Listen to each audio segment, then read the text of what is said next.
ಸ್ವಲ್ಪ ಮಟ್ಟಿಗೆ ಹೆಚ್ಚಿದ್ದಾರೆ. ಹೌದು, ಡೆಲ್ಯೂಷನ್ ಸುಮಾರು 3.67% ಇರ್ತಕ್ಕಂಥದ್ದು 4.15% ಆಗಿದೆ. ಇದೇ ಸಿದ್ದರಾಮಯ್ಯ ಅವರು ಹೇಳ್ತಾ ಇದ್ರು. ಇದೇ ಸಿದ್ದರಾಮಯ್ಯ ಸಾಹೇಬರು ನಾವು ಅಲ್ಲಿ ಹೋಗಿ ಹೇಳಿದ್ವಿ, ನಮಗೆ 0.1% ಅಷ್ಟು 1% ಅಷ್ಟು ನಮ್ಮ ಡೆಲ್ಯೂಷನ್ ಮೊದಲಿಂದ ಕಮ್ಮಿ ಆಗಿದೆ. ಈ ನೀತಿ ಆಯೋಗ ಯಾವಾಗ ಪ್ರಾರಂಭ ಮಾಡಿದ್ರು ಅವಾಗಲಿಂದ ಕಮ್ಮಿ ಆಗಿದೆ ಅಂತ ನಾವು ಲಬ ಹೊಡ್ಕೊಂಡಿವಲ್ಲ. ಅವತ್ತು ಯಾರೇನು ಹೇಳಿಲ್ಲ. ಇವತ್ತು ಅವ್ರು ಜಾಸ್ತಿ ಮಾಡಿದ್ರೆ ಅದನ್ನ ಸುಮಾರು 7,000, 6,000, 7,000 ಜಾಸ್ತಿ ಆಗ್ಬೋದು. ಇವತ್ತು ಜಲ್ ಜೀವನ್ ಮಿಷನ್ನಲ್ಲಿ ನಮಗೆ ದುಡ್ಡು ಕೊಡ್ತಾ ಇಲ್ಲ, ನರೇಗಾದಲ್ಲಿ ದುಡ್ಡು ಕೊಡ್ತಾ ಇಲ್ಲ, ಯಾವುದೇ ರೀತಿಯಾದ ಸ್ಪೆಷಲ್ ಗ್ರಾಂಟ್ ಇಲ್ಲ. ನಾವು ಸುಮಾರು 4,60,000 ಕೋಟಿ ಅವ್ರಿಗೆ ಕೊಡ್ತಾ ಇದ್ದೀವಿ. ಅವರೇ ನಮಗೆ ದುಡ್ಡು ಕೊಡ್ತಾ ಇಲ್ಲ. ನಮ್ಮ ದುಡ್ಡು ನಮಗೆ ಕೊಡಬೇಕು. ಅವ್ರು ನಮ್ಮ ದುಡ್ಡು ಕಮ್ಮಿ ಕೊಡ್ತಾ ಇದ್ದಾರೆ ಅಂತಕ್ಕಂಥದ್ದು ನಮ್ಮ ಹೋರಾಟ ಇರ್ತಕ್ಕಂಥದ್ದು.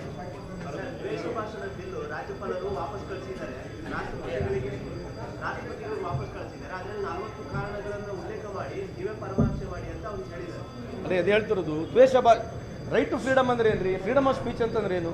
ನೀವು ಏನಾರ ಮಾತನಾಡ್ಬೋದು, ಆದರೆ ಯಾರ ವಿರುದ್ಧವಾಗಿ ಅವರಿಗೆ ಜಾತಿ ನಿರ್ಣಯ ಮಾಡ್ತಕ್ಕಂಥದ್ದು ಒಬ್ಬರಿಗೆ. ಮತ್ತೆ ಈಗ ಮೊನ್ನೆ UGCನಲ್ಲಿ ತಂದ್ರಲ್ಲ ಇವ್ರು ಬಿಲ್ಲು, ಏನು ತಂದ್ರೆ ಇವ್ರು UGCಯಲ್ಲಿ ತಂದಿರೋದು? UGCಯಲ್ಲಿ ತಂದ್ರಲ್ಲ ಬಿಲ್, ಏನು ತಂದಿರೋದು ಅದು? ಅಲ್ಲ, ತಂದ್ರೆ ಏನು ಅಂತ ಹೇಳಿದ್ದದು, ಏನು ತಂದ್ರು? ಅದಿತ್ತು ಆಲ್ರೆಡಿ. ಆರ್ಟಿಕಲ್ 16, 17 ಮೊದಲೇ ಇರ್ತದೆ. ಅದನ್ನು ಮತ್ತೆ ಇದನ್ನ ಪುನರ್ವಚನೆ ಮಾಡಿ ಅದು ಈಗ ಎಲೆಕ್ಷನ್ ಬಂದಿದೆಯಲ್ಲ ಅದಕ್ಕಾಗಿ ಮಾಡಿರ್ತಕ್ಕಂಥ ಒಂದು ಸ್ಟಂಟ್ ಇರಲಿ. ಏನು ಅರ್ಥ ಏನು? ನಮಗೆ ಅವ್ರಿಗೆ ಏನು ವ್ಯತ್ಯಾಸ ಇಲ್ಲ. ನಮ್ಮ ಏಟ್ ಸ್ಪೀಚ್ನಲ್ಲಿ ಏನಿದೆ, ನೀನು ಬೇರೆ ವಿರುದ್ಧವಾಗಿ ಮಾತನಾಡಬಾರ್ದು. ನೀನು ವಿರುದ್ಧವಾಗಿ ಮಾತನಾಡ್ತಕ್ಕಂಥದ್ದು, ವೈಯಕ್ತಿಕವಾಗಿ ಮಾತನಾಡ್ತಕ್ಕಂಥದ್ದು ಹೇಟ್ ಸ್ಪೀಚ್ ಮಾಡಬಾರ್ದು ಅಂತಕ್ಕಂಥ ಬಿಲ್ ಇದೆ. ನೀನು ಯಾರು ವಿರುದ್ಧವಾಗಿ ಹೇಟ್ ಮಾಡಲ್ಲ ಅಂತ ನಿನಗೇನು ತೊಂದರೆ ಇದೆ? ಹೇಟ್ ಸ್ಪೀಚ್ ಅನ್ನೋದೇನು? ನೀನು ಯಾರ ವಿರುದ್ಧವಾಗಿ, ಒಂದು ಸಮುದಾಯ ವಿರುದ್ಧವಾಗಿ, ಒಂದು ಜಾತಿ ನಿಂದನೆ ಮಾಡಬಾರ್ದು ಅಂತಕ್ಕಂಥದ್ದು ಹೇಟ್ ಸ್ಪೀಚ್ ಇರ್ತಕ್ಕಂಥದ್ದು. ಇವ್ರು ಅರ್ಧಕ್ಕರ್ಧ ಇವ್ರು ಅನ್ನ ಬಿಸಿ ಮಾಡ್ಕೊಳ್ಳೋದು, ಅನ್ನ ಕುಚ್ಚೋದು ಇದರಿಂದ ಅಲ್ಲರದು. ಯಾರು ಇವತ್ತು ಅದನ್ನು ತಡೆಗಟ್ತಾ ಇದ್ದಾರೆ, ಇವ್ರು ಅಡಿಗೆ ನಡೆಯೋದು, ಇವ್ರು ವ್ಯವಹಾರ ನಡೆಯೋದು ಅದರಿಂದ ತಾನೇ. ದೇಶದ ಪ್ರಗತಿ ಪರವಾಗಿ ಮಾತಾಡಲ್ಲ, ಯಾವುದೋ ಒಂದು ಸಮುದಾಯ ವಿರುದ್ಧವಾಗಿ ಮಾತನಾಡಿ ಬಾಳೆ ಬೆಳೆಸ್ಕೊಂಥದ್ದು ಬಾಳೆ ಬರಲ್ಲ. ಅದಕ್ಕಾಗಿ ಅಂಥದ್ದು ಸ್ಪೀಚ್ನ ಹೇಟ್ ಸ್ಪೀಚ್ ಮಾಡಬಾರ್ದಕ್ಕಂಥ ಬಿಲ್ ತಂದಿರ್ತಕ್ಕಂಥದ್ದು.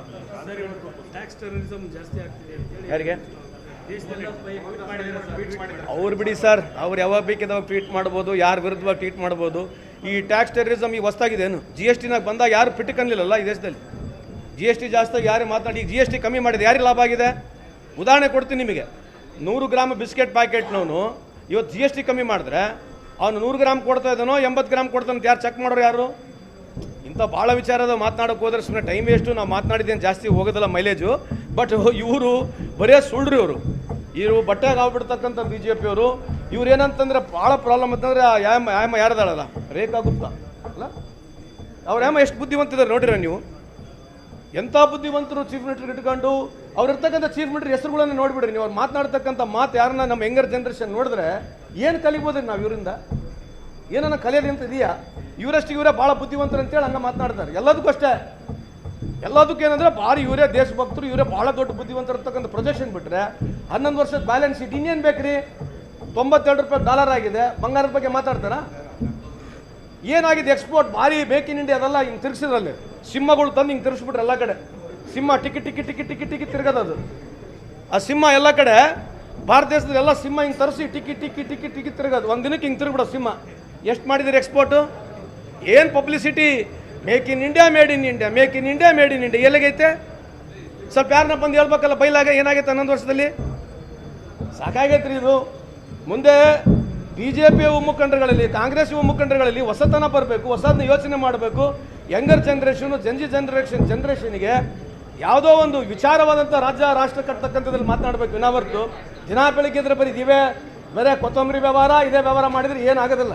ಇವರು ಪಾಕೆಟ್ಗಳು, ಇವರು ಉದ್ಧಾರ ಆಗ್ತಾರೆ ಅಷ್ಟೇ. ದೇಶನ ಉದ್ಧಾರ ಅಂತ ಇದು ಸಮಸ್ಯೆ. ಖಂಡಿತವಾಗಿ ಬೇಕು, ವಿಚಾರಗಳು ಬೇಕು. ನೋಡ್ರಿ, ರಾಜಕೀಯ ಶಕ್ತಿ ಈ ದೇಶದಲ್ಲಿ ಯಾವಾಗ ಬರ್ತದೆ? ವಿಚಾರ ಬೇಕು, ಪರ್ಯಾಯವಾದಂಥ ವಿಚಾರ ಬೇಕು. ನಾವು ವಿಚಾರ ಎದ್ರಲ್ಲಿ ಮಾತನಾಡಬೇಕು. ಪ್ರೋಗ್ರೆಸ್ಸು, ಪಾಲಿಸಿ, ಡೆವಲಪ್ಮೆಂಟ್ ಬಗ್ಗೆ ಮಾತನಾಡಿದ್ರೆ ಬರೀ ಕಾಂಟ್ರವರ್ಸಿ. ಇವ್ರಿಗೆ ಯಾವಾಗ ಏನನ್ನ ಕೇಳಕ್ಕೆ ಹೋಗ್ರಿ ಬರೇ ದೇವರು, ಹಿಂದೂ, ಮುಸ್ಲಿಂ. ನೀವು ಅವು ಯಾವುದನ್ನ ನೀವು TV ಡಿಬೇಟ್ಗಳು ನೋಡಿ. You ask them accountability, they will come about Aurangzeb, they will speak about something Barbar. ಇಂಥವ್ರ ಬಗ್ಗೆ ಮಾತನಾಡ್ತಾರೆ. ವಿನಾವರ್ತು ಇವ್ರು ಯಾವುದು ₹1 ದೇಶದ ಡೆವಲಪ್ಮೆಂಟ್ ಬಗ್ಗೆ ಮಾತನಾಡೋಂಗಿಲ್ಲ. ಇಲ್ಲ ಸಲ್ಲದಗಳನ್ನು ಮಾತನಾಡ್ತಾರೆ. ಈಗ ಎಪ್ಸ್ಟೈನ್ ಫೈಲ್ ಬಗ್ಗೆ ಏನು ಮಾತನಾಡ್ತಾರೆ ಇವರು? ಏನಮ್ಮ ಎಪ್ಸ್ಟೈನ್ ಫೈಲ್ ಬಗ್ಗೆ ಏನಾರು ಮಾತನಾಡ್ತಾರಾ? ಯಾವ ನೆಹರು ಬಗ್ಗೆ ದಿನಾ ಬೆಳಿಗ್ಗೆ ನೆಹರು ಇಷ್ಟು ಮೀಟ್ ಐನ್ಸ್ಟೀನ್. ನೆಹರು ಅವರು ಫೋಟೋ ವಿಚಾರ ಐನ್ಸ್ಟೀನ್ ಜೊತೆ ಇದೆ. ನಮ್ಮ ಮೋದಿ ಸಾಹೇಬರು ಫೋಟೋ ಯಾರ ಜೊತೆ ಇದೆ ಇವತ್ತು?